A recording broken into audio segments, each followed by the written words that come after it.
So when a horse doesn't fit you, what do you do right after this?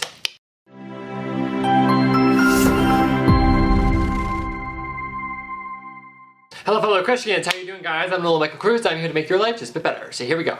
So a few weeks ago we spoke about, what's happened to dressage over the last few years, and which the video is linked up there. And I got a few comments back, which is always good. One of the comments was from Kitty999Cat. Would love to get your perspective on when or if you would let go of a horse that doesn't fit you. Now I asked them, did they mean like physically fit me or mentally fit me? Like we don't click. I didn't get an answer back yet, but for this video's sake, I'm going to explain both of them. So here we go. So if there is physically something off about the horse, what I mean by that is, if the horse is too small for you, or if the horse is too wide for you, or like physically if it doesn't fit, you're gonna have repercussions.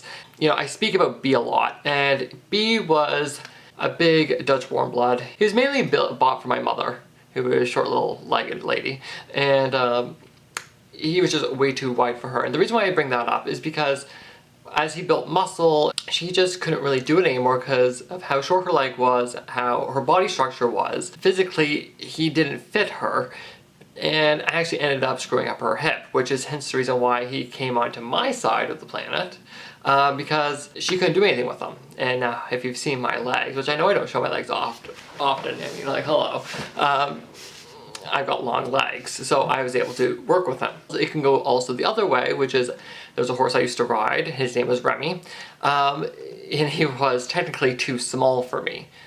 He was the biggest horse that they offered at the barn, and as I say, I was a growing boy when I was like 12 years old. The repercussion was, I had to be so precise on how I rode him because any slight movement too much would actually send him off balance.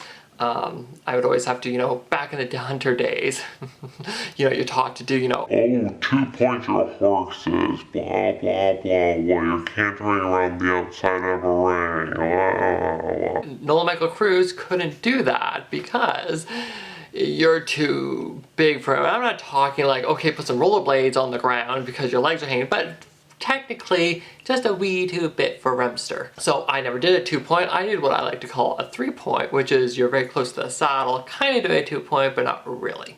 As I say, I made it work, but as I say, there are repercussions from that. But then there's also the other side of things, and maybe what Kitty was trying to say was, what if, it's unfit mentally? Meaning you don't click with the horse, or, horse is good for everybody else, but you and him just don't click, which then ends up, you're not having good rides, and you guys are both end up not happy at the end of your rides, or anything, something like that, which can happen too. Like a horse is too hot for a nervous rider, or your ass is too busy in that saddle for that horse. It doesn't matter what you do, you have the quietest seat, it just doesn't happen. And we all know there are horses that not every single horse is for every single rider. So the question was when or if I would be able to let go of a horse one that doesn't fit me. I personally would take the horse as far as it's willing to go. There's a point when you're, training and you're bringing it up, the horse kind of tells you, you kind of know how far is it really able to go. You get to this one horse who is brilliant at doing, something as simple as, training level 1, maybe even level 2 stuff. Can work on playing with level 3 stuff, but to show it or anything like that, the horses do tell you. There could be also, you have to think about this, and this has happened before. My one horse that we had, he had movement and everything for dressage, but he hated dressage. He just hated it. And I was not in the mood, like I'm not in the mentality to jump. I never really enjoyed jumping, that was never my thing. So we kind of had two split ways there. You have to sell him on. I'm not really good at selling horses on, I'm really not, because you gain this this connection to them and you don't want to see them leave off your property or whatever. But there's points where you can't say and hold them forever and make them do something they don't want to do. That is one thing that I have learned, which is something I had to learn, not that I just got told and just deal with it. I had to come to terms with it myself, that you can't force these animals to do something they just don't want to do. He loved jumping, and I sold him off to somebody who enjoyed jumping, and they went off together and had a grand old time.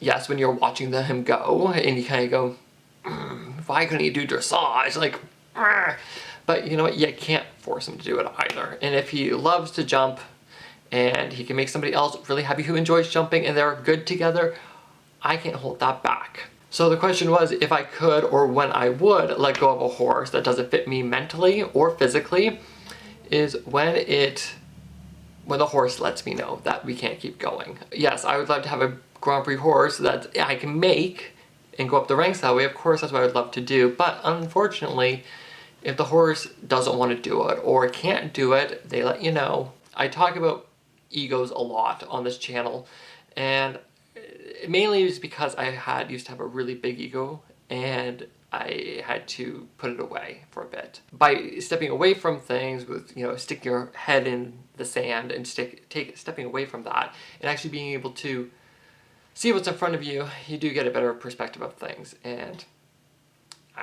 just like Corey, I had to let him go. You know what? He's happier. Everybody's happier that way. Even if I didn't let him go, that's what had to happen. So I hope Kitty999 Cat, hopefully that answered your question. If not, please ask again, and you know what? I will make another one for you. If you guys also have any questions, let me know down below in the comment section. I love making these videos, and if you have a question that you'd like answered, I will take the time to answer it just for you. If you haven't already, follow me on Twitter and Instagram. The links are in the description below. I do follow that Corsi account. And while you're at that, why not hit that like button, hit that share button, and while you're at that, hit that subscribe button too. I have new videos up every week, just for your entertainment, but also to give some clarity on what we call this horse industry. I'm Nolan M Cruz, and I will talk to you later. Ciao!